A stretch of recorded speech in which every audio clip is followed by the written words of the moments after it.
Thank you very much.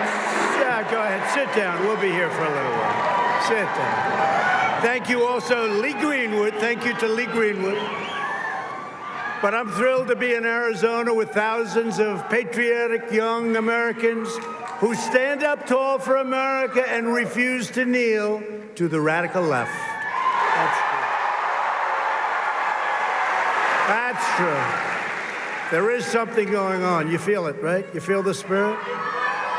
You know, the other night, a speech I made on Saturday night in a very good place, and we had a great evening, and the ratings came out, you saw that, on television. It was the #1 show in Fox history for Saturday night. #1. Ratings. For them, it's all about the ratings. I know that the other folks back there, CNN and MSDNC, I know they're very happy. No, they're very happy to see that Fox had the #1 show. This is the #1 show in the history of Fox News. That's pretty good. Saturday night. Let us also show our appreciation to my good friend Charlie. I'll tell you, Charlie is some piece of work. Who is mobilizing a new generation of pro-American student activists. That's what you are, and really smart. And you'll be up here someday. Somebody in that audience, maybe a few of you, you're going to be up here, right here, who are tough and smart and determined and truly unstoppable. You are. I want to thank also Kimberly, and I want to thank my son. Boy, I watched my son. I got here. Wow. I said, what's this all about? He's good. And people like him. People like him a lot.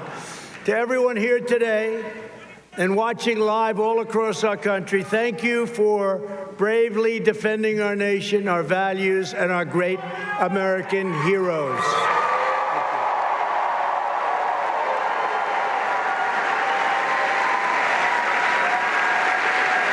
You know what's going on because you're on the front lines of a tremendous intellectual struggle for the future of our country. That's really what you're talking about, the future of our country. You see what's happening. It's a disgrace. It's a disgrace. If we weren't here, you could forget it, okay? But we're going to be here, and then you're going to be here, and we're going to keep it going for a long time. November 3rd is a big day. Get out, get the parents, get the friends, get the husband, get the wife, get everybody. Now, the difference is they get everybody, even if they're not registered, if they're not citizens, if they're here illegally, they get everybody. That's one of the little difficulties. And, you know, you go through a whole nation and you see what's going on, and they report zero illegality. Check out California sometime. Check out the deal that they signed with Judicial Watch. It was, I think Judicial Watch was like 1 million or 1.5 million people. They settled, they agreed that many people either voted illegally, shouldn't have been voting, a lot of things. They settled. And Judicial Watch said, look, we were so high, what difference did it make? What difference did it make? No, they play a very dirty game. You're fighting against an oppressive left-wing ideology that is driven by hate and seeks to purge all dissent. And you understand that. Amazing at that age. You're young people generally, a couple of oldsters out there, friends of mine.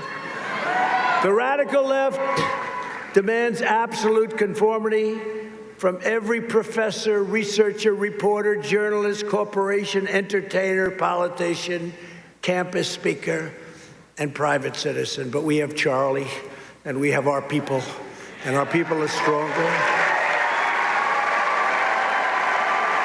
Our people are stronger, and our people are smarter, and we are the elite.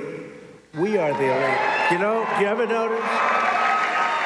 They said it 2 weeks ago. I was talking to somebody. He says, well, you know, the elite. I said, what are you talking about, the elite? Who's the elite? They're the elite? They're not the elite. You're the elite. You are. You're smarter. You're better looking. You have a better future. You know your way around better, believe it or not. There's only one thing they have. they're more vicious. They are vicious. They are vicious people. Anyone who dissents from their orthodoxy must be punished, canceled, or banished. That includes from television. You see it. But you will not be silenced.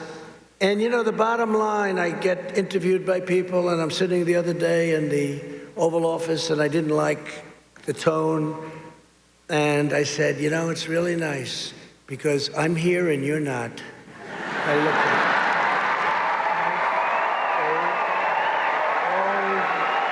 the Oval Office. And I've said it before. You're the courageous warriors standing in the way of what they want to do and their goals and standing up for faith and family, God, country, and freedom. Freedom.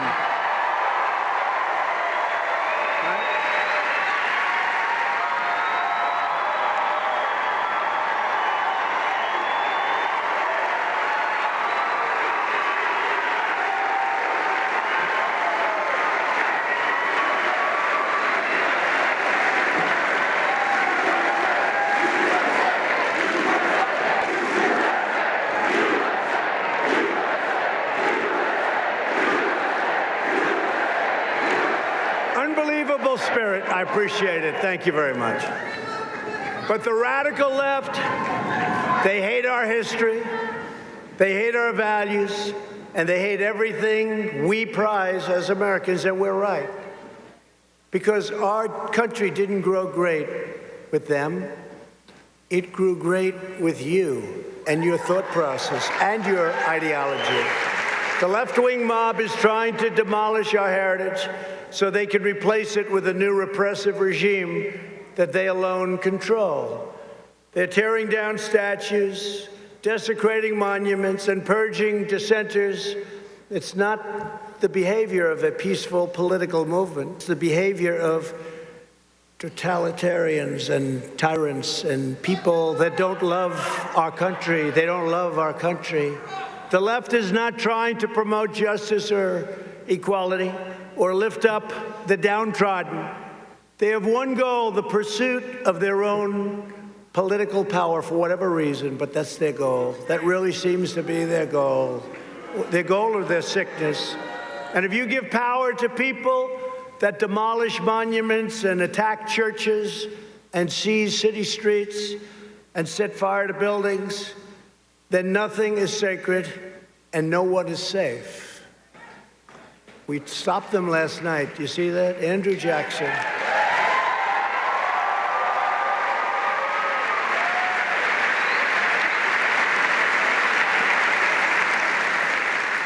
And brought some to jail, and others are going to jail.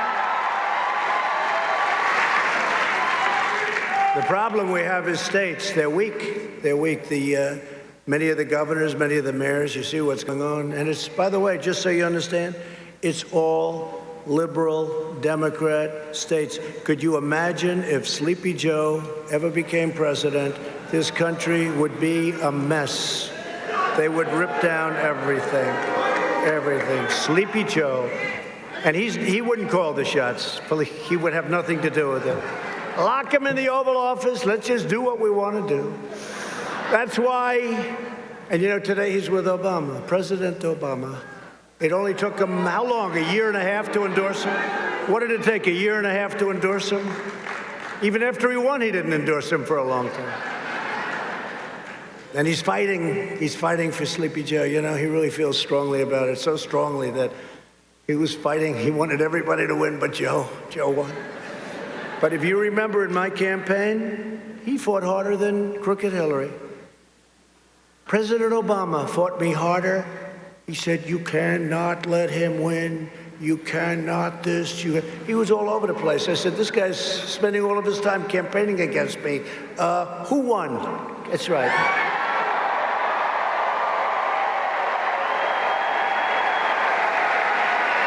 And don't forget, I'm only here because of him and Biden. I'm only here because of them, because if they did a good job, we wouldn't have been here. There would have been no reason. So I'm only here because of President Obama and the job he did, and Sleepy Joe Biden and the job that he didn't do, other than he did a good job for his son. Did a good job for his son. No, but I'm only here because of them. Otherwise, I wouldn't be here. People were very unhappy.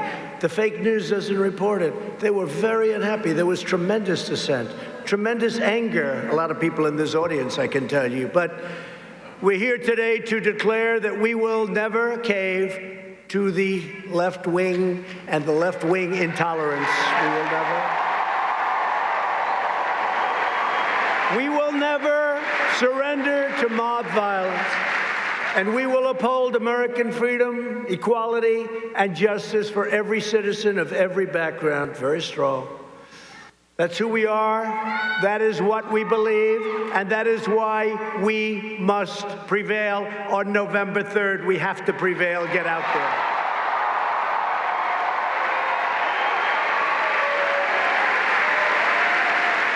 So we're honored to be joined by a great gentleman, a great governor of this state. He won by a lot of votes. And I said to him, Governor, how am I doing? He said, you're doing really well. I said, good, because he knows better than anybody. He really has done a tremendous job as governor. Arizona Governor Doug Ducey. Where is Doug?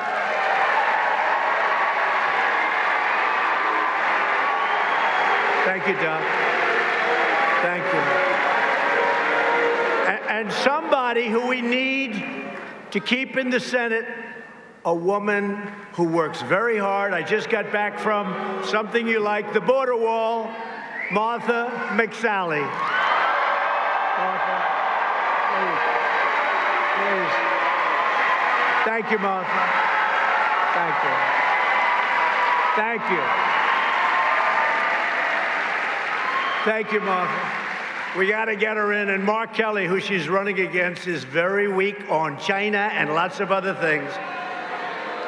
If between Biden and Kelly and these people, they get in, China will own this country, and they don't own us at all. We have done great. Before the plague set in, before the plague came over, right? It came over. We were doing the greatest. We had the greatest economy we ever had, the greatest job numbers we ever had, the greatest of everything. There wasn't a thing where we weren't number one. We were beating them, and they were having a tough year. 67th. It was one of the worst years they had in 67 years. And we were doing great. And then they said, there's a plague coming over from China. Here it comes. What a disgrace. What a disgrace. And now you saw last week the jobs numbers, the biggest ever. You saw the retail sales numbers, the biggest ever, number one.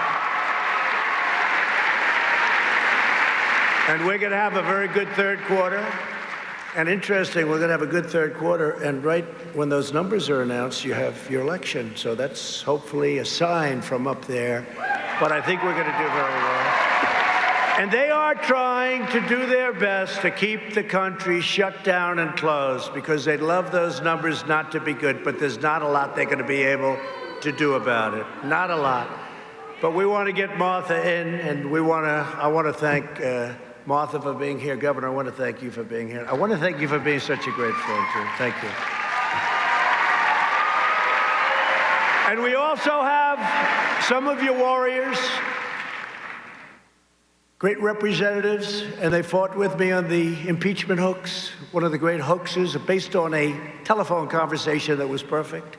I'm the only one that got impeached in history, hopefully will be the only one, that got impeached over a perfect telephone call, like perfect. Perfect. This was like the perfect call. I said, wait a minute. I said, we don't need lawyers, just keep reading. Thank goodness we had it transcribed. It was very good that we had it, because remember Adam Schiff got up and he made up a phony story. He made up a phony story. It's what they're all about. I said it before, they're vicious. Paul Gosar, stand up. Paul, where's Paul? Paul, stand up. Paul, great guy. There's a man, I spoke to him this morning, Andy Biggs. Andy, great guy. Thank you, Andy. Freedom Caucus. Now that Mark Meadows is our great chief, he's our chief. Mark Meadows. By the way, Mark Meadows is here, too. Let's have it for Mark Meadows. Where's that? Mark Meadows. But Andy took over, and the Freedom Caucus is doing great. Thank you. Thank you, Andy. Somebody I got to know very well during the hoax. Debbie Lesko. She's great. That's another one. Oh, there she is. She just stood out on television. It was like she popped. She did great. I said, "You're so lucky you know me, Debbie." Because she really was one of the people. She stood out. Thank you, Deb. Thank you. Another warrior, David Schweikert. David, thank you. Thank you, David. Thank you.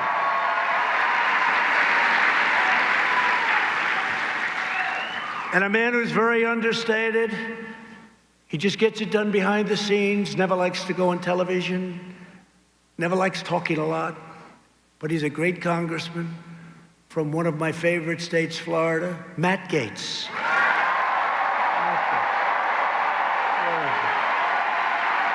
Matt Gaetz. He keeps it low-key and simple, right? No, actually, he keeps it up and not simple. But he's great, and he does a fantastic job. Thank you, Matt. Along with a lot of great people, Arizona Treasurer Kimberly Yee. Kimberly, thank you. House Speaker Rusty Bowers. Rusty, thank you, Rusty. Thank you. Senate President, wow, that's a big deal. Karen Fann. Thank you. So, Madam President, how am I doing in Arizona, okay? She says yes. She knows. She knows. And Navajo Nation Vice President Myron Lazier. Thank you. I also want to recognize a truly courageous woman, Angel Mom. Is a friend of mine, too, by the way. One of the first people I met when I announced I was going to run. What she has gone through with illegal immigration, nobody will ever go through. Hopefully, nobody ever has to go through. Unfortunately, people will have to do it. But she is one of the first people I met, and she lost a magnificent child to an illegal immigrant, and it's just a horrible thing. And she's spent her life, the last long period of years fighting and fighting and fighting, and people have gotten to respect her greatly. Mary Ann Mendoza, wherever you might be.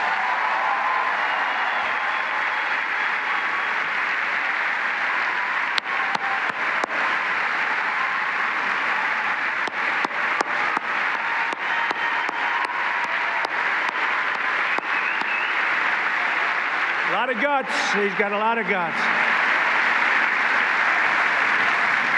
And thank you, a very special thank you to Pastor Luke Barnett and the Dream City Church for hosting us. Where is the pastor? Pastor, is that the pastor? Yeah, good looking. Where's the pastor? Where? I want to see this guy. Oh, he's good. I'll be here. I'll get here someday. I'll be here some Sunday morning.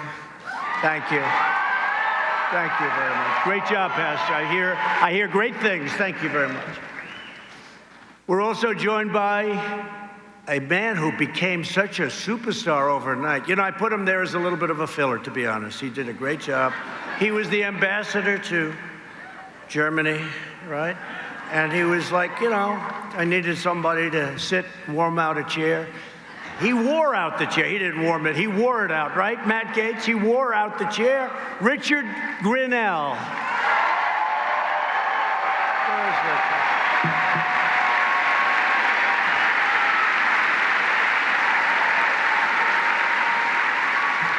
What a guy. Where's Matt? No? Say hello. You are fantastic. Oh, the picture of him walking into the DOJ with a big satchel.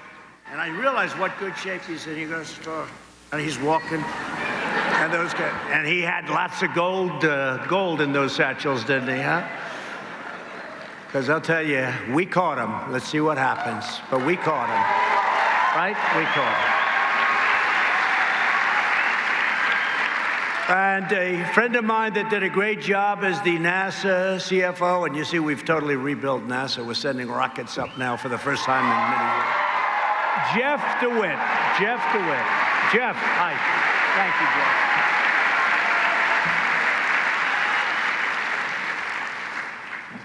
Jeff. Everyone in this room is bound together by a shared set of moral principles and enduring truths. We believe the United States of America is the greatest and most righteous nation that has ever existed. We're going to keep it that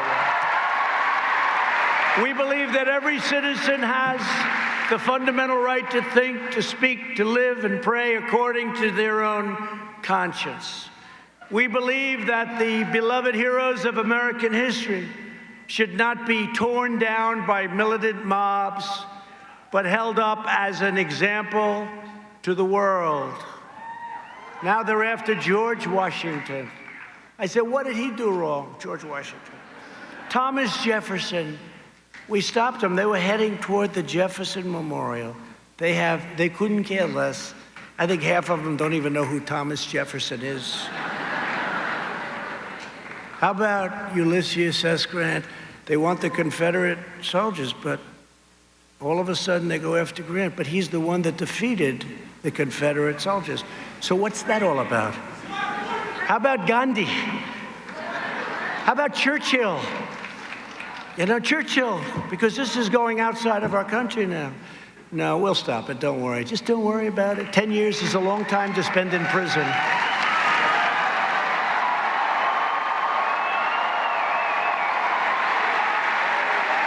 So our heroes are not a source of shame. They are an example and something that you can all look up to, a true example of greatness, a point of pride, and we will honor them and cherish them forever. We will cherish them. And we have to cherish our past. We have to cherish good or bad. We have to understand our past. We have to understand our history, because if we don't know our history, it could all happen again. Have to know our history.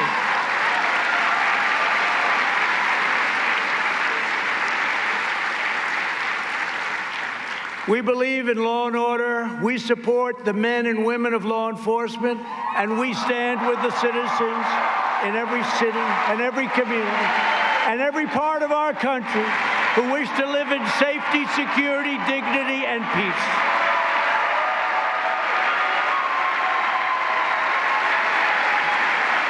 And we know that American patriots don't bow down to foreign powers. We don't back down from left-wing bullies. And the only authority we worship is our God.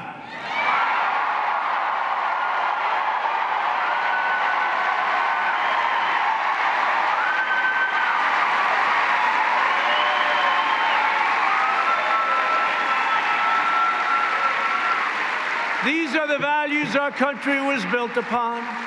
These are the values that unite our citizens.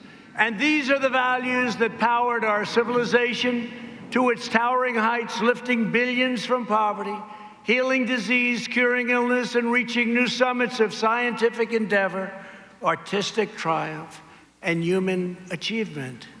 Guided by these timeless convictions, my administration has been delivering historic gains for the American people.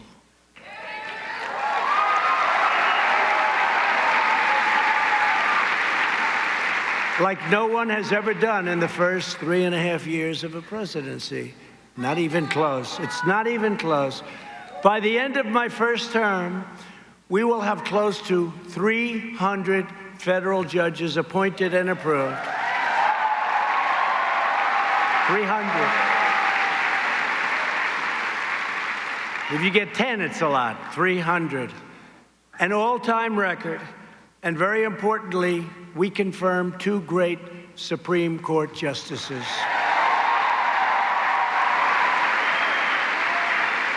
And we have to win because obviously we need more justices on the Supreme Court. People don't realize how important that is. I've always heard it's the most important thing you can do. I always said defense, but that's right there. Supreme Court justices, and judges, and we are setting records. We've spent over $2 trillion to completely rebuild the awesome power of the United States military. And I very proudly created the 6th branch of the United States Armed Forces, the Space Force.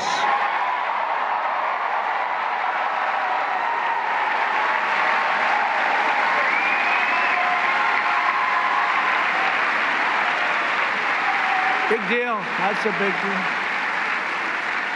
That's a big deal. You think just that, if you did just that, that's like, oh, that's a good presidency. Think of that.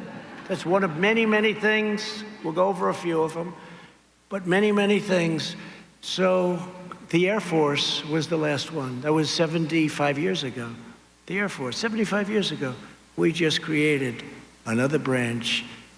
We're going to have a general, a nice general. We have right now on the Joint Chiefs of Staff a full deal. And that's a great honor because space is going to be very important. At first they smiled when I came up with the idea. I never talked about it in the campaign. I don't think I ever mentioned it once. It's just an idea that I learned as I was going through military.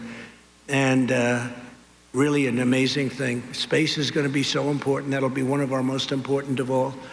And it's an honor. We're now doing a hydrosonic, I call them super dupers, missile. Goes 17 times faster than the fastest missile right now. 17 times.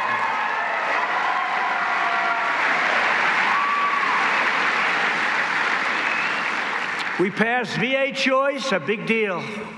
And VA accountability, a big deal. They've been trying for 50 years, almost 50 years on both. Accountability, they couldn't fire people that treated our vets badly. Now we can say, you're fired. Oh, by the way, you had a big deal. That's right. That's right. You had a big deal in Arizona. I've been reading about it for years now, Doug, where they had somebody stealing in the VA, and they caught him cold, like 500,000, right? That's a lot. They stole 500,000. They couldn't fire him. They couldn't fire him. So between the unions and civil service and all of the things, they couldn't fire him. But we made it so that you can now say, you're fired, get out. Right. And they'll give our veterans the care they so richly deserve. You know, choice is so big. Instead of waiting for a week, 2 weeks, 5 weeks, you have no idea how bad it was. If they have to wait, and they have great doctors, we have great doctors in the VA. If you have to wait, if for any reason there's a delay, you go outside, you get a doctor, you get fixed up, we pay the bill. And it sounds expensive, it's cheap.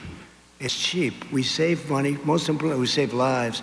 People would get online and they're okay, not feeling well. By the time they see a doctor, in some cases, they are terminally ill. It would take weeks and weeks. And now we have VA choice. That's why you see good stories. 91% approval rating. Okay, 91% approval rating. VA choice. Nobody thought we were going to get that one done. We passed the largest package of tax cuts and tax reforms, and we passed the largest number of regulation cuts by a factor of many times. No other administration, even though in some cases 8 years and in one case more, nobody has cut regulation like we've cut regulation, not even close. And it's one of the reasons we did so well before the plague, and we're doing so well after the plague. It's going away. We eliminated Obamacare's unfair individual mandate, which punished young Americans like you for the privilege of not buying bad health insurance. That's really what it was. You had the privilege of not buying, and you had to pay for it. Not too good, so we got rid of it. That was a big deal. That was one of the most unpopular things anywhere or on any subject. We will always protect people with pre-existing conditions, and you have Martha's pledge that she is going to do that also. So we're going to do that. And the Democrats can't make that pledge because they're going to raise your taxes like crazy. I never heard, you know, all my life, I think Doug can maybe explain it, but Doug, all my life, I'd watch And the best politicians, they want to cut taxes, not raise taxes. All of a sudden, we're in an age where things are very different, let's face it. Ripping down statues. One of the things is the Democrats want to raise your taxes to a level that nobody can even believe. And it won't be nearly enough to pay for what they want to do. You talk about bad health care. It's just going to be a disaster. But they want to raise everybody's taxes. I always thought it was supposed to be the other way, right? But let's see how they do on the 3rd. I don't think they're going to do too well. We passed right to try to give critically ill patients access to life-saving cures so they don't have to travel all around the world and see if they can find. And we've had tremendous success with that. Right to try, very proud of it. They've been trying to get that one done for 40 years. And I've just come from the Arizona border, Yuma, where we marked the completion of over 220 miles of brand new, beautiful border wall.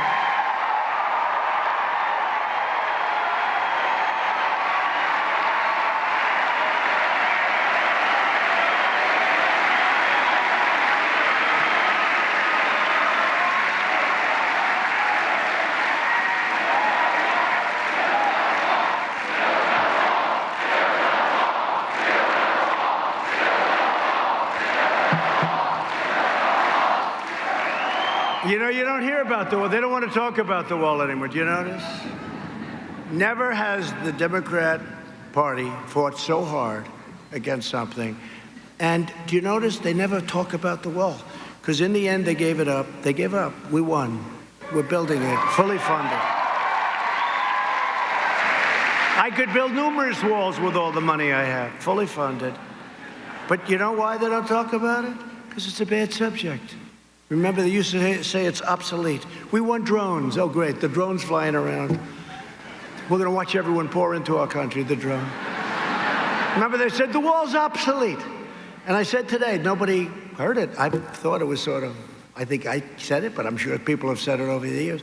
You know, you're in an industry, in many cases, you have a computer. In about 2 weeks, it's old. It's obsolete, right? In technology, I said to some of the people, I meet them all, I say, the problem with your business, it gets obsolete quick. Two things that will never be obsolete. A wheel and a wall, right? A wheel and a wall.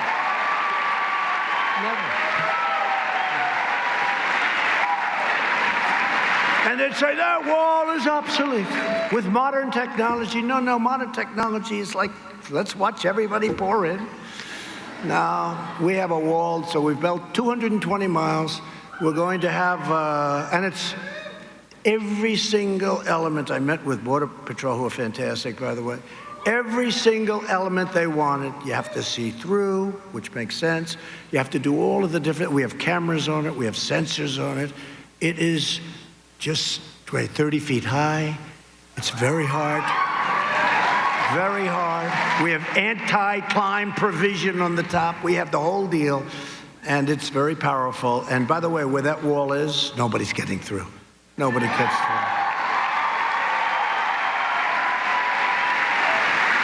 We put a chunk, California, off the record. California was saying, please, can we have the wall? This is California. You know, they didn't want the wall. They didn't want the wall. But they wanted the wall, right? Because right next to San Diego is a wonderful town in Mexico. You know the town, I won't mention the name. But they're heavily infected with COVID. Did you ever notice? I said the other night, did anybody see my speech the other night on Saturday night? Yeah. So, what I said the other night, there's never been anything where they have so many names. I could give you 19 or 20 names for that, right? It's got all different names. Wuhan. Wuhan was catching on. Coronavirus, right? Kung flu, yeah. Kung flu. COVID-19, COVID. I say, what's the 19? COVID-19, some people can't explain what the 19. Give me the COVID-19. I said, that's an odd name. I could give you many, many names. Some people call it the Chinese flu, the China flu, right? They call it the China as opposed to China, the China. I've never seen anything like it. But here's the story. We are going to be stronger than ever before, and it's going to be soon. And I think you'll remember, now Biden's going around like he's a tough guy. He doesn't know where the hell he is. Where are you, Joe? Joe, where are you, Joe? Tell me where you are, Joe. But he's going around, I stood up for China. No, his son walked out with $1.5 billion to manage.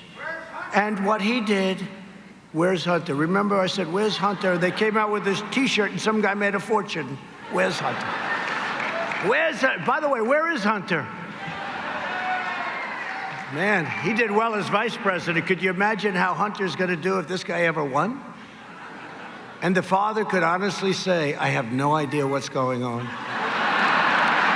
He could raise his hand. Is that Kaylee? Where's Kaylee? Where is Kaylee? Where is Kaylee? Where is Kaylee? What a job she's done, our press secretary. Where is she? Where is she?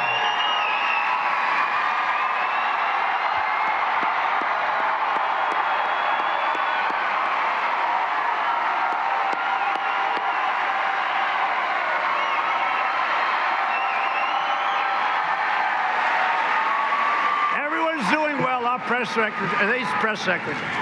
I mean, Sarah's going to be the governor of Arkansas pretty soon, I hope. Sean's got his own show, and this one here, she could run whatever the hell she wanted, but I said, don't run. Don't run, just stay here. We like the job you're doing. No, we're doing great. I stood up to China like no other administration in history. For decades, they've ripped us off.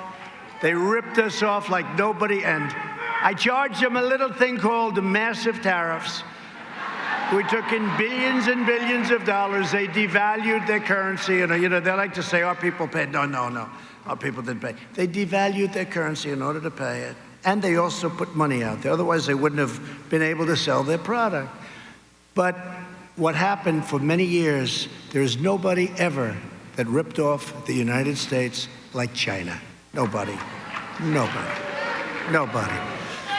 So now we did a deal, but the ink wasn't dry when the plague flew in. The ink wasn't dry. The deal was great. Everybody was happy. I was thrilled. $250 billion worth of purchases over a short period of time. All great. But the ink wasn't dry, and we got hit by the plague, so I'm not too happy about that. But the long, slow surrender is over because today and every day we are putting now America first. America comes first.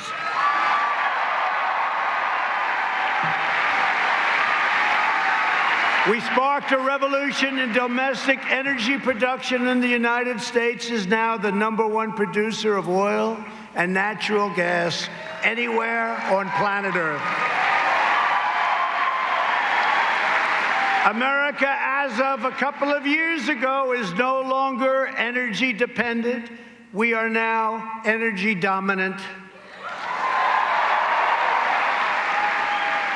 And because our energy use went down so much during this pandemic, it was a very, very bad period of time because we have 10 million jobs, energy jobs, and now we have the oil price up where it should be, and yet people are paying very little for gasoline. That's like the perfect thing, right? That's the perfect thing to do. And I signed groundbreaking criminal justice reform, which nobody was able to get done. Very important. Very important. Very important. I secured record and permanent funding for historically black colleges and universities. Nobody knows that. And we created opportunity zones along with Tim Scott.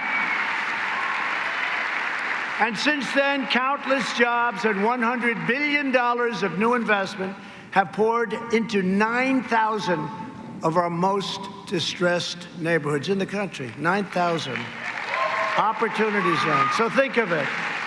I did criminal justice reform. We did a lot of work on prison reform. We did opportunity zones. Think of this. Think of all we've done. And we've taken care of the black colleges and universities, and nobody talks about it. But I have to talk about it. And you know what?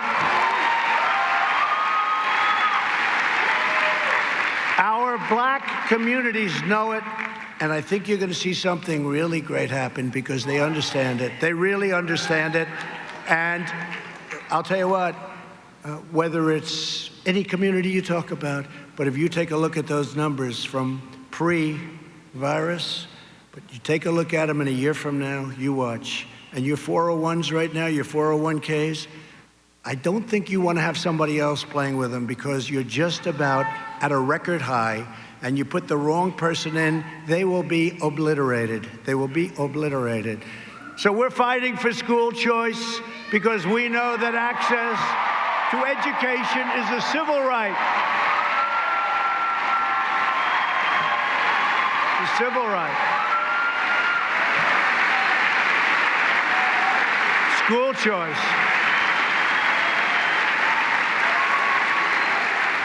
Did you ever see two parties so diametrically opposed to each other? I mean, it's who can be opposed to that?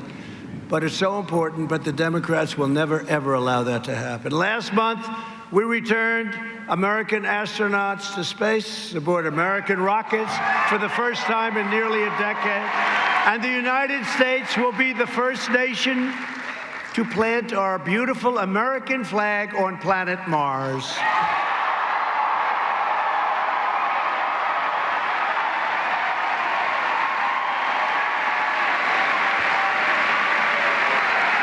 And we destroyed 100% of the ISIS territorial caliphate.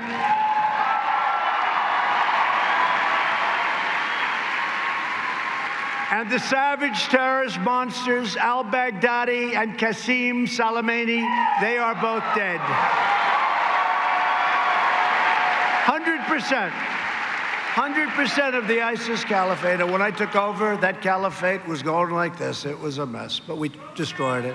No administration has accomplished more in just 3.5 years. It is. I mean, I could go after, these are just a few points. I could talk for 1.5 hours just reading the points off. You know that. Yet, as you know, in recent months, America has faced down that unseen enemy, the virus from the distant land that spread across the globe and invaded our shores, but invaded the shores of, think of it, 188 nations. I have a friend, he's a very smart guy, said, I didn't know there were that many nations. I said, actually go over 200, but 188 nations that we know of. I love you too. Thank you, darling.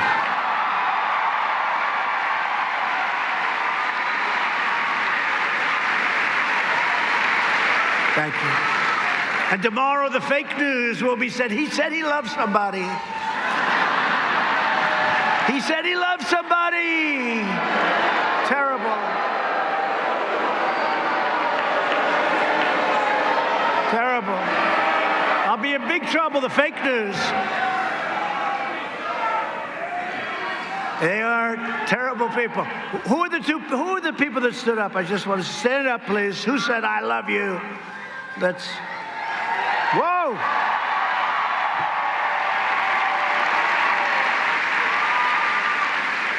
Sit down fast, please. Don't let them see you. That's a lot of press back there. Look at that. That's the problem. They cover all these speeches. You know, I never have a speech, Doug. I never have a speech where it's not like live television. You know, sometimes you'll have one where you can actually speak and you don't have to worry about like one little slip, one tiny little slip, one word. You could say 10 speeches, one little word. They'll say, he's lost it. No. You know who's lost it? Sleepy Joe has lost it.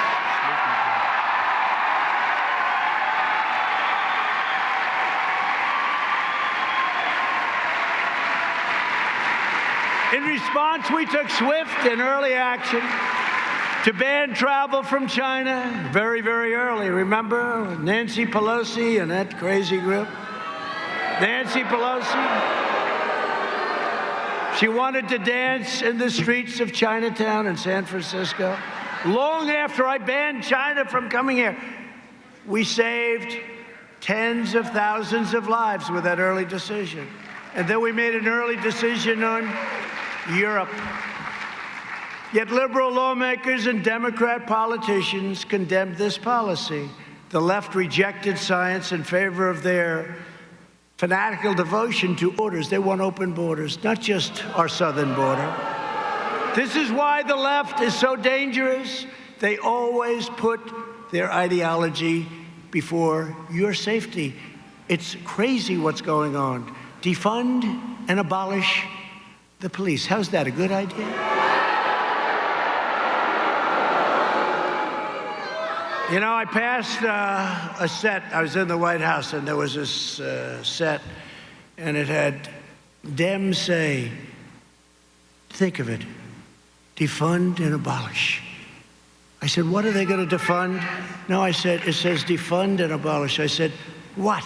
What are they going to defund and abolish? I thought it was going to be something. They said, the police. I said, oh, great. I just won the election. That's great.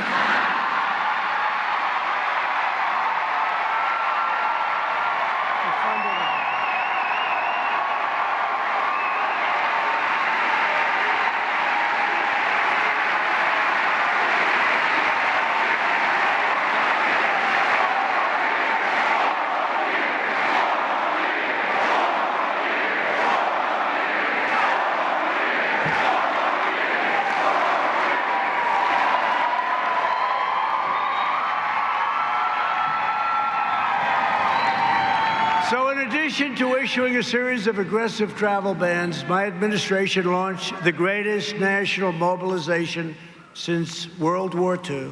We have done such a great job with this, between the ventilators and all of these things, including testing. We're testing so much. We're now up to 27.5 million tests. I thought it was 25 because it seemed like 25 million. 27, they just told me. 27.5 million tests. Now, when you have all those tests, you have more cases. So the news conference said, they have more cases. Well, yeah, if you're going to do 20, and if, let's say, other countries do 1 million, 2 million, big countries, 3 million. Now, 4 weeks ago, Germany was at 3 million tests. So I don't know what they are now, but I know they're not anywhere near where we are. So then they'll say, we have more cases. Now, look, we want to do testing. We want to do everything. But they use it to make us look bad.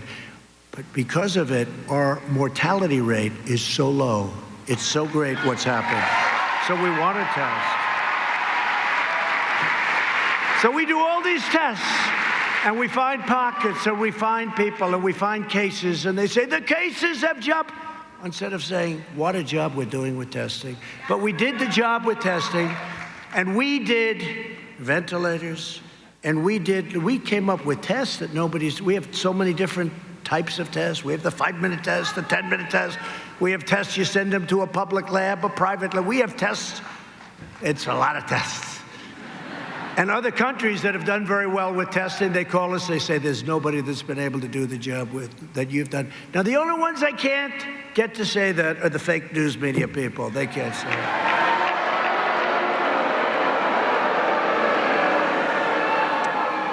Someday it'll be recognized by history. Someday. But our actions and your selfless sacrifice, and that's what it was, saved hundreds of thousands of lives. We had to do it. And we did the right thing. And I'll tell you what, we did the right thing. Now we opened. We got to get it open because, you know, I said, we got to get it open. People need it. You know, people get sick from the other also. It's not just from the virus. They get sick from all of the other things that happen. You know what I mean? We cut through red tape to accelerate breakthrough therapies and vaccines. We're going to have a vaccine very soon. We distributed 1.5 billion pieces of personal protective equipment. We unleashed the medical and logistical power of the United States military. And thanks to our efforts, not a single American who needed a ventilator has been denied a ventilator. That's impossible. That's impossible.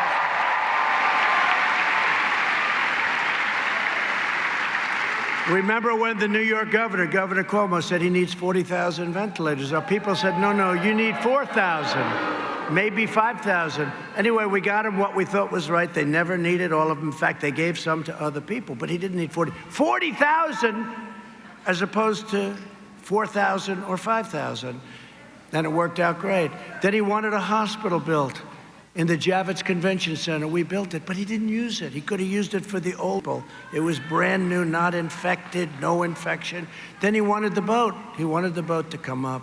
The beautiful, beautiful hospital ship. You know what that is called, right? And it came up. They could have used it for senior citizens. They didn't use it. And it's a shame. It's a shame. It's a shame. We're now the chief ventilator producer anywhere in the world. We're helping other countries with ventilators because ventilators are very hard to make. They're very complex. They're big and expensive. And many countries are calling us, asking for help. They need ventilators, and we're able to do it because we're making thousands of ventilators. Think of this, thousands of ventilators a week. And to rescue the U.S. economy, which is happening now, we passed over $3 trillion in relief measures. We suspended student loan payments and interest for college students. And to protect jobs for young Americans just like you, we took historic action to block the entry of foreign workers into our nation. And we believe that companies should hire American workers and American students first. They have to hire. We got to go American. We got to go American. You know, we were down to 3.4, 3.5% unemployment, and that's one thing. But now we got to get it back to those numbers. Then we can think, right? Then we can think about taking people in through merit, only through merit, or mostly through merit. I better say mostly, because they'll say that's a terrible thing. You know, you can't make a little bit of a slip. They'll say, he said only. What about this? What about that? Generally speaking, we like merit, okay? We want American students to fill American jobs. That's the biggest difference between us and the left. We know that our first duty is to take care of our citizens. Make America great again.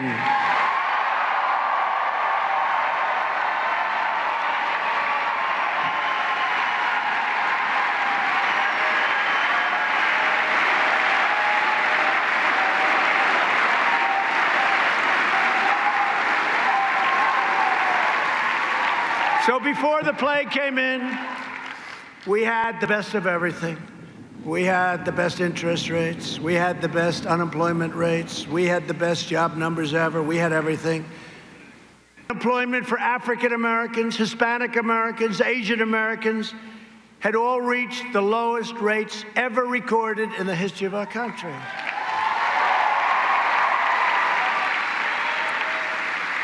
It's amazing how many categories. Young people without a high school diploma, young people without a college diploma. We were number one on every list you can think of. Women, 75 years. Not as good, I'm sorry. But it was getting ready to hit the all-time. Women, it was the best in 75 years, so I have to apologize. Can you believe that? We did the best in 75 years, and I apologize to women. But we were ready to hit the all-time, and then we got hit by something that should have never happened because they could have stopped it. Young people had seen their wages rise by more than 10%. They've never seen anything like that. We built the strongest and most prosperous economy in the history of the world, and we will do it again very, very quickly. It's happening already. We've just added 2.5 million jobs last month. Think of that. That's the largest increase in the history of our country. 2.5 million jobs in 1 month. And just to add the topping, as I mentioned, the 18% in retail sales, the surge, was the biggest jump ever recorded in the history of our country. The stock market in the last 50 days is the best stock market in history, and it went up today again, by the way. Think of that. Think of that. Go back a week, 50 days, the strongest 50 days in stock market history. This is during, hopefully, the end of the pandemic. But as we fight to restore, renew, and rebuild our country, the hard left is trying to divide, denigrate, and destroy our country. The American people have watched in horror as left-wing extremists have looted businesses, violently assaulted innocent civilians, and brutally injured hundreds and hundreds of police officers, our great police officers. They even vandalized, that's right, the Lincoln Memorial, the Lincoln Memorial. The radical left thinks the future belongs to them. No, the future belongs to you. It belongs to people that love our country. So we're not going to take moral lectures from the same left-wing ideologues who oppose school choice, who support deadly sanctuary cities, who want to defund our police, defund and abolish our police. Think of it, defund and abolish is now their theme. And who preside over the violence and mayhem of the 20 most dangerous cities in America, 20 for 20, 20 most dangerous, run by Democrats, and it'll happen to our country if a guy like Joe Biden gets in, because Joe Biden has no control over what's happening. They won't even be talking to him. The murder rate in Detroit and Baltimore is higher than that of El Salvador, Guatemala, or Afghanistan. But the left launches no protests over these travesties. They're travesties because it doesn't serve their radical agenda. Think of that. Tougher than Afghanistan. All run by Democrats. While their movement is based on hate, ours is based on love. Love of our family, love of our nation, and love of our fellow citizens.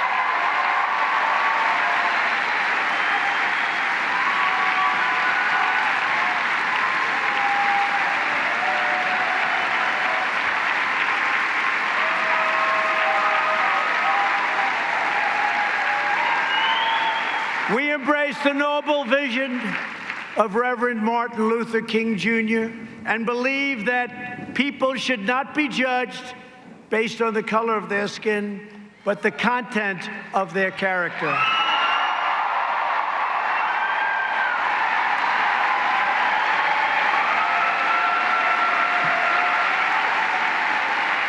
This is a choice of two futures. The left's vision of disunity and discord, or our vision of equal opportunity and equal justice. Every American should take a long look at the bedlam in Seattle, because that's exactly what will come to every city near you, every suburb and community in America if the radical left Democrats are put in charge. They want to abolish ICE. Do you have any idea how patriotic ICE people are? I know them. They are very tough. I agree. They're very tough. I agree. They like to fight. I agree.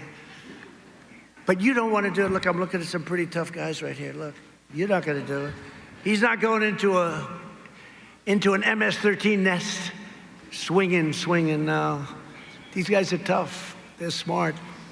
They're getting them out by the thousands. They're taking MS-13 out of our country by the thousands. They want to abolish ICE, get rid of ICE, abolish bail. They want no bail anymore. Just, we put you in for murder. It's okay. Come back whenever you have a chance. You see what's going on in some places like Philadelphia, what's happening in Philadelphia, what's happening in other cities. Look at what's going on in Chicago. What's that all about? Chicago is a great city. But they want to abolish borders and abolish every police department in the country. The Democrats are also trying to rig the election by sending out tens of millions of mail-in ballots, using the China virus as the excuse for allowing people not to go to the polls. Hey, we have a virus coming. We have to send, think of it, California. He's going to be sending out millions and millions of ballots. Well, where are they going? Where are these ballots going? Who's getting them? Who is not getting them? A little section that's Republican. Will they be stolen from mailboxes as they get put in by the mailman? Will they be taken from the mailmen and the mailwomen? Will they be forged? Who is signing them? Who's signing them? What, are they signed at a kitchen table and sent in? Will they be counterfeited by groups inside our nation? Will they be counterfeited maybe by the millions by foreign powers who don't want to see Trump win because nobody has been tougher on trade or making our country great again? Nobody. No, mail-in ballots is a disaster for our country. It's going to end up in a big fight. You know, look, just forget about all of this stuff. Forget about speeches and teleprompters and all of that. They send out millions of ballots. Who's getting them? How are they delivered? Who's not getting them? Think of it. It's going to be fraud all over the place. And if you look right now, look at all of the disputes they're having on mail-in ballots. A friend of mine, who's a great guy, had a son who passed away 7 years ago. 7 years ago. He came to see me the other day. He said, they just sent to my son, Robert, a mail-in ballot. He died 7 years ago. There's no way they can control that. With mail-in ballots, you introduce something in the middle of an election year, and you have something where it's very complex. You have no time to fix this very complex process. It's very complex. This will be, in my opinion, the most corrupt election in the history of our country, and we cannot let this happen. They want it to happen so badly. We believe in the sacred principle of one person, one vote, and that's why we are fighting for the integrity of our elections. Absentee ballots are fine. Absentee ballots are fine. Like I live in the White House. And if I can't get Florida, or you live wherever you live, you can't. But you have to go through a process. Some people just can't make it to a polling station, and they have good reason, but they have to go through this process in order to verify their identity. People went to the polls and voted during World War I. They went to the polls and voted during World War II. We can safely go to the polls and vote during COVID-19.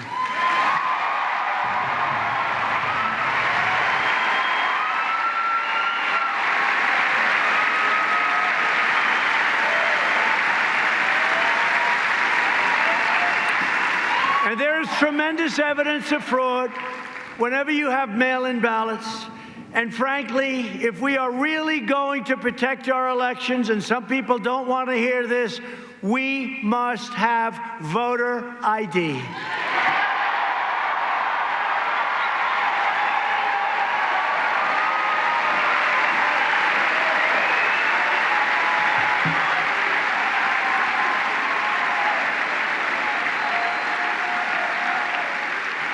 So as long as I'm president, America will be a land of fair laws, swift justice, and safe communities. And that's why when rioting and looting broke out in our nation's capital, I quickly deployed. I came in, I deployed the National Guard very quickly. Mark Meadows was there. We had a lot of our people there. We stopped the violence. We saved that incredible statue. You saw it last night.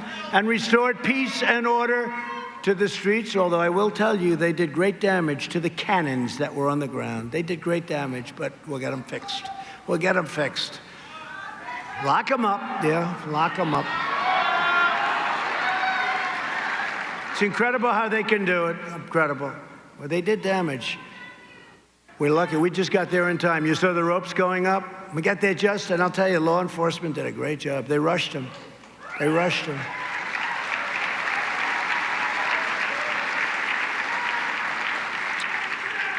And these people fought back, and the law enforcement was much tougher, much sharper, much better. They really had no trouble handling them. It was like handling a baby for them. It was just like a baby. A lot of spoiled people in that group, you know, a lot of spoiled rich people saying, "What are you doing here?" I've also made clear that any rioters damaging federal property and defacing our monuments will face severe and lengthy criminal penalties, 10 years.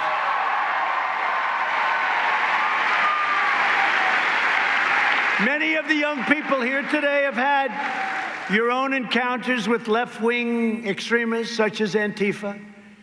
Joining us today are two students from North Carolina State University, great place, great state, Chris Thomas and Jack Bishop. Please come on up, fellas, come on up.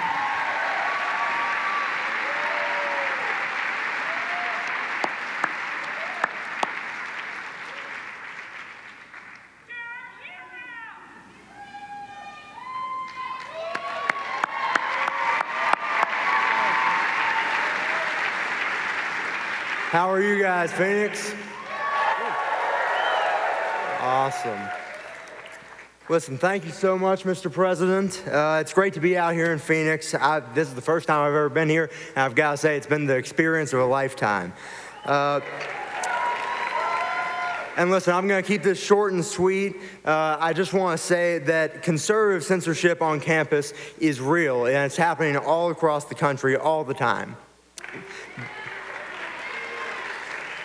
This past year at NC State, we were having an event, our Turning Point chapter was, for Charlie Kirk and Laura Trump at her alma mater, NC State.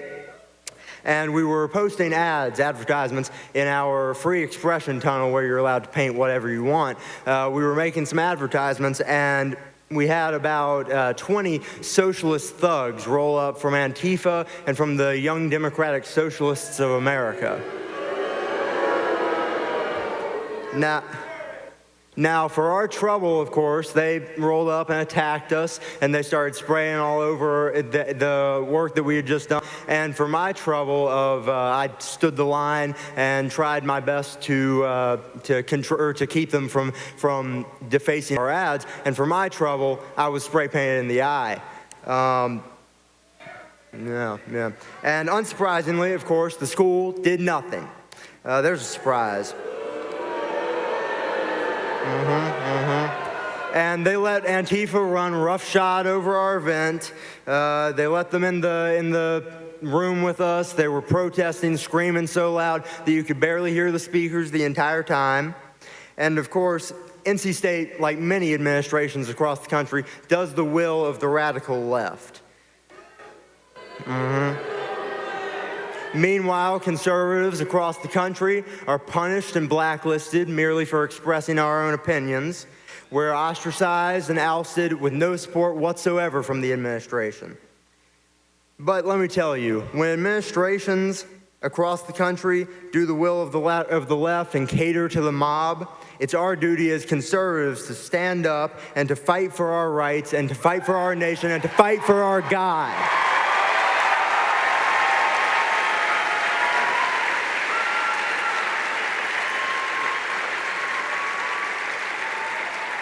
And you know, Mr. President, my dad, Congressman Dan Bishop, he likes to say that you like to say that he's not a choker. And let me tell you, Mr. President, us college conservatives, we ain't chokers neither.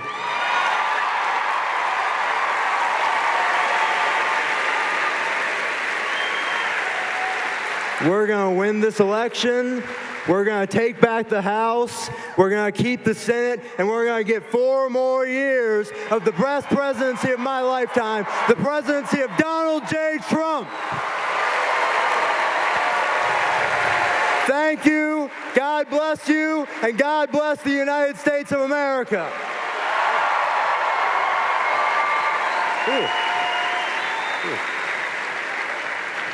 Mr. President, thank you so much. It is an honor to be here with you today. Thank you for giving attention to our situation when the mainstream media back there wouldn't touch the story. Conservatives across this country are treated different every day by their professors and other students on campus. I was mocked by a leftist on my campus, not for my conservative beliefs, but for a medical condition I have that impacts my hair growth and my ability to sweat. I learned that when these leftist ideas fail, they resort to personal attacks because they have no facts to back up their radical beliefs. Imagine how much of a fit, the mainstream media would have thrown if 15 to 20 kids in MAGA hats had come up and spray painted a kid in the eye and made someone else for a medical condition they have. Our school, North Carolina State, did not do anything about this. They didn't discipline them, and it was no coincidence that the Antifa logo showed up on the Free Expression Tunnel the next day.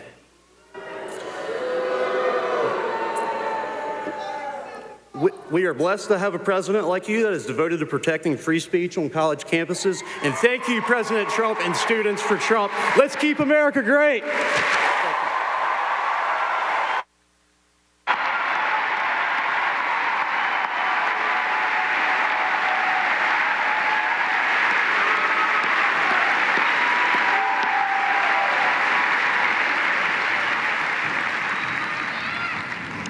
Great job, fellas. Thank you. So, I signed an executive order, as you know, and based on what I'm just hearing, you should maybe be talking to Charlie or somebody around here about defunding that school, because don't do that. That's exactly what the executive order was based on. So you talk to the people, maybe have your father call. His father's a great congressman, done a great job. So say hello to him.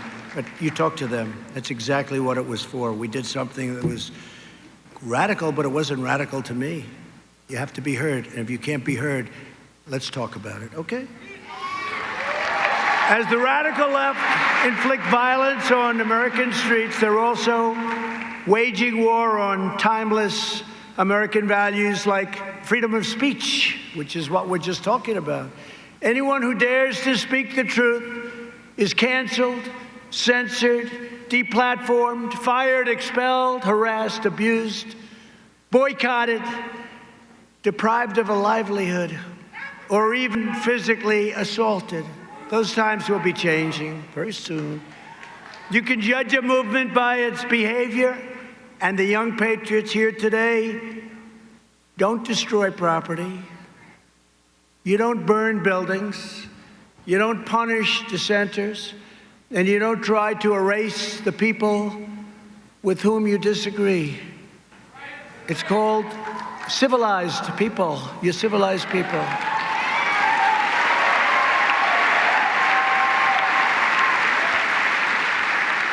And yet, remember I said this, you're civilized, but you're much tougher than the other side. You're much tougher, much tougher. You conduct yourselves with honor, integrity, and dignity because you know the truth, the facts, and the history all on your side. We're joined today by Reagan Escoda, a student at Northwestern State University of Louisiana. Reagan became a target of liberal cancel culture when she dared to stand up for her Christian values instead of bowing to political correctness. Reagan, please come up and say a few words, please.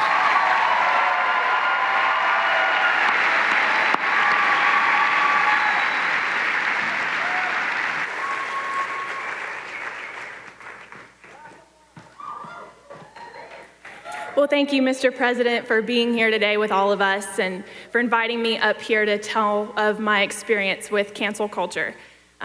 My name is Reagan Escoda. I graduated from Northwestern State University of Louisiana in 2019, and I started my first job at a small private insurance company in Louisiana. A few weeks ago, amidst all this chaos that we're seeing with the Black Lives Matter movement, I made a video on my Instagram, and I talked about how disappointed I am in the church's reaction to the Black Lives Matter movement. I've seen pastors call for white congregants to kneel and to apologize for the skin that God gave them. And I addressed the evangelical pastors and leaders and reminded them that racism is a problem in the heart. It is a sin problem that cannot be resolved by any law, protest, or march.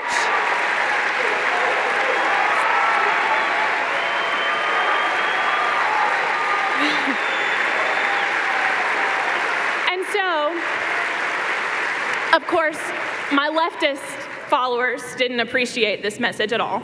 I had my name blasted all over social media. And people told me, I'm ashamed to have ever called you my friend. I've lost all respect for you. I love y'all. And so an ex-coworker of mine made a post on Facebook about me, calling me racist and homophobic. And she listed my place of employment and called for people to call my employer and have me fired. There were death threats made to the owners. There were threats to knock down the building. Law enforcement had to get involved. And due to the crazy reaction from the leftist mob, my employer told me that they came to the conclusion that they needed to terminate my employment.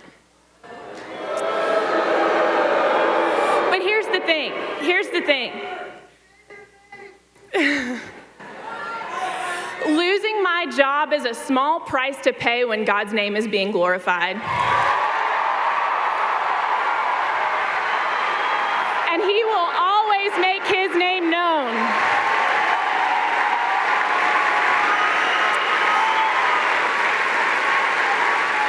But I share this story with you.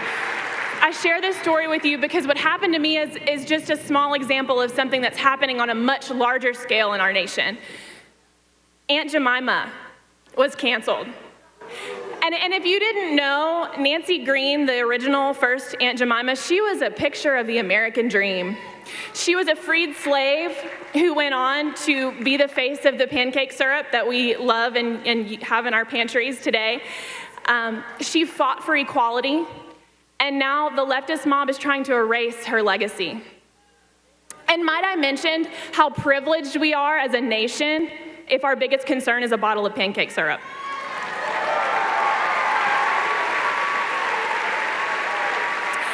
And more recently, we're seeing a call for statues of Jesus Christ to be torn down.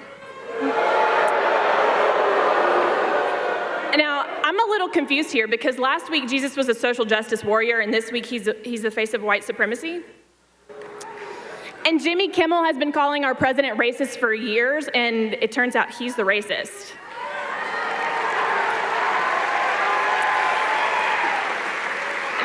There's governors that are getting away with wearing blackface. That's just sliding under the radar. So I want to encourage you all to stand firm in your beliefs. We need truth. We need hard, cold facts and truth now more than we ever have before. And we are so blessed to have a president who stands on the front lines, walks through the fire every day to fight for our God-given American freedoms.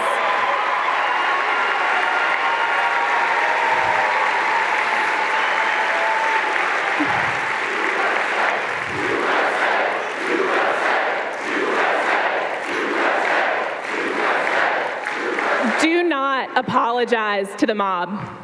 And thank you, President Trump, for never apologizing to the mob, for always standing firm, for being here for the American people, and for fighting for our best interests, because you are the change that we need to see in America. Thank you.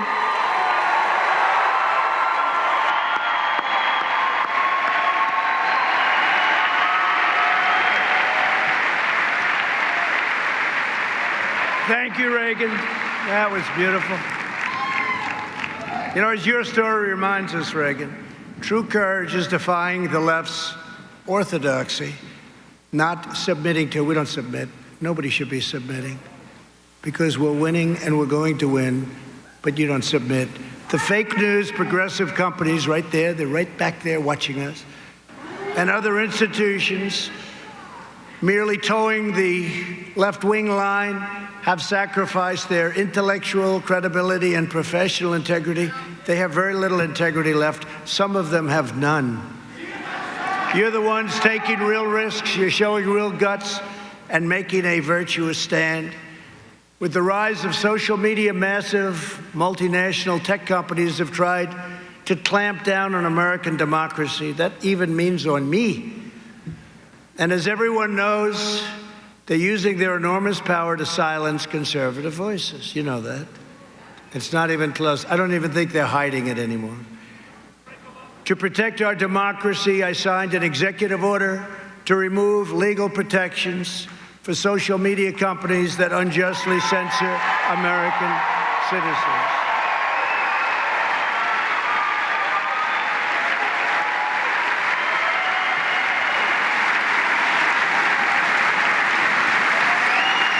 The radical left is also working to eliminate free speech on our college campuses. With us today is Nia Moore, a student at the University of St. Thomas in Minnesota, who has experiences persecution firsthand. Nia, please come up, please.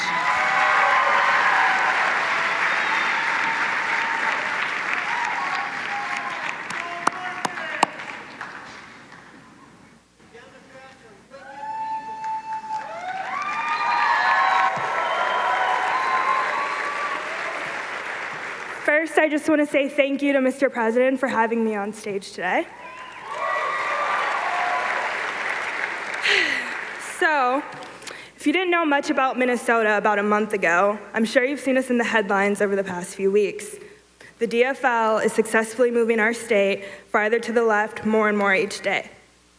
Now, that isn't because people aren't conservative in Minnesota. It's because they're hell-bent on demonizing us at every turn. I began my career working in politics with Turning Point USA.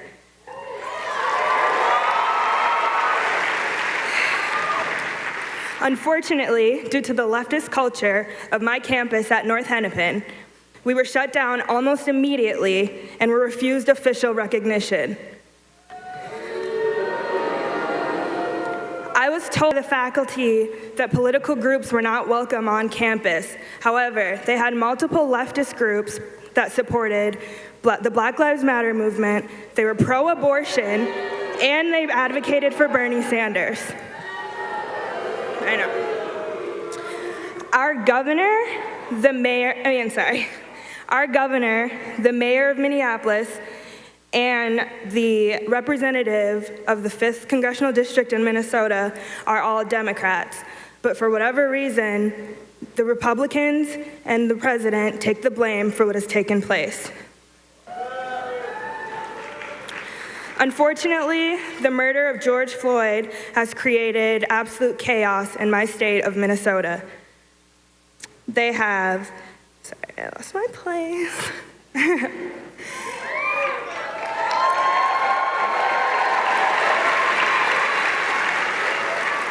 Ever since the murder of George Floyd, I have not seen as much division, deceit, and destruction in my life.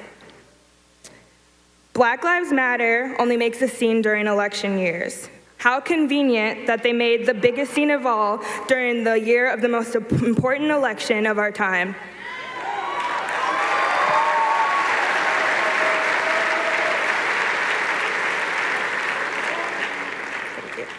Black Lives Matter is only about police brutality once every 4 years. In between, they're heavily funding a push for leftist and LGBTQ+ agendas. The Black community's culture is naturally very conservative, so mask their hidden agendas and play on the community's biggest fear.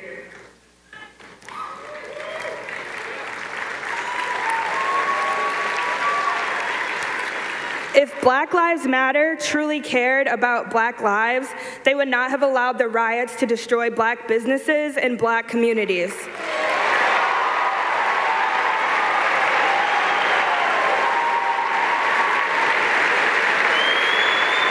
If they cared about Black lives, they would defund Planned Parenthood.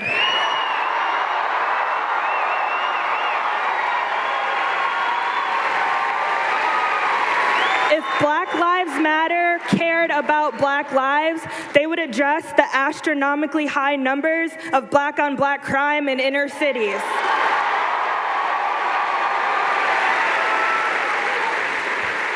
They try to paint us as the bad guys for not supporting the organization, but it's not the saying, Black Lives Matter.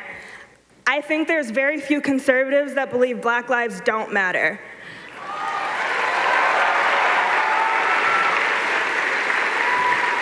We do believe Black Lives Matter. We just believe they all matter, not just the lives the left chooses to exploit.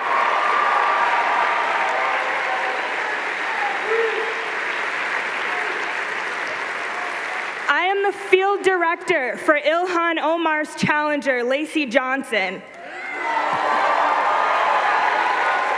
He is the first Republican in Minnesota to have Black Lives Matter activists and lifelong Democrats want to hear what he has to say. Because of that, they've tried to silence us at every turn. People are fed up and they're getting nervous.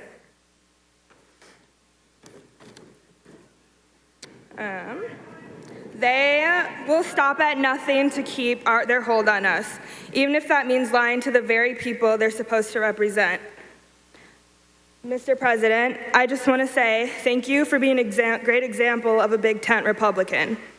The president has never needed the black vote to win, but he has still done incredible work with prison reform, lowering black unemployment, funding HBCUs, and stimulating the black community with opportunity zones. All without pandering. Once upon a time, the president asked the black community what we had to lose. We didn't have anything, but now we do. Thank you, Mr. President. Thank you. Thank you, Nia. Well, Nia, I want to just tell you, first of all, thank you very much. And so heartfelt. I could see that. And I also issued a historical executive order defending free speech, and all of this is on college campuses. And I will tell you that it's something that's being used by people like Charlie and used very well, and it's opening up a whole new voice. And it's my honor to have done it under my order. Any college that refuses to let you speak stands to lose billions of dollars in terms of the overall system.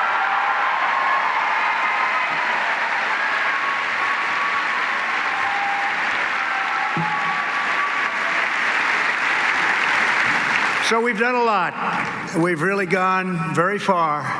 We've taken it to a level that nobody's ever taken it, and it's my honor to have done it.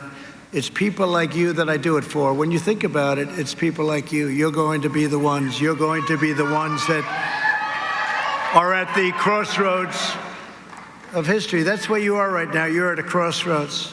Everything our forefathers built, everything generations past, they shed their blood to defend, the very survival of our freedoms, our rights, and our republic. They're all at stake. This is a very big time in our country.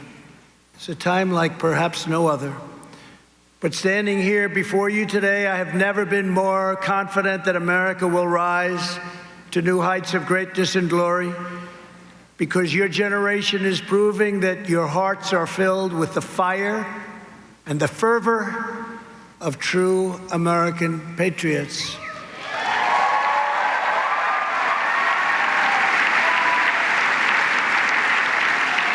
The great spirit of righteous defiance stirs deep within you. I see that. It's the same spirit that drove America's founders and frontiersmen, people that built our nation, people that succeeded, people that worked hard, people that failed. People that failed. Some people failed and then they made it bigger than anyone would have ever believed possible. To defend all of your liberties, to secure your independence and establish this noble fortress of freedom. It's the same spirit that compels each of you to stand strong against the dull, mindless, soul-crushing conformity mandated by far-left pundits, professors, and liberal politicians. They're taking our country in the wrong direction. And it's the same fierce and untamed American spirit that will lead the young, patriotic Americans of this generation to serve our country, and you will serve it well. You will serve it so well. Together, we will restore our economy quickly. We will rebuild our nation, We will revitalize our cities. We will take back our universities and colleges. And we will preserve the America we love for you and for your children.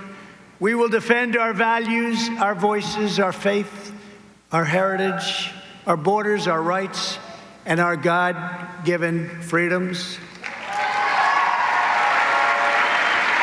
Calling on the boldness and bravery of your generation, we will unite citizens of every race and color, religion and creed as one people, one family, and one extraordinary nation under God.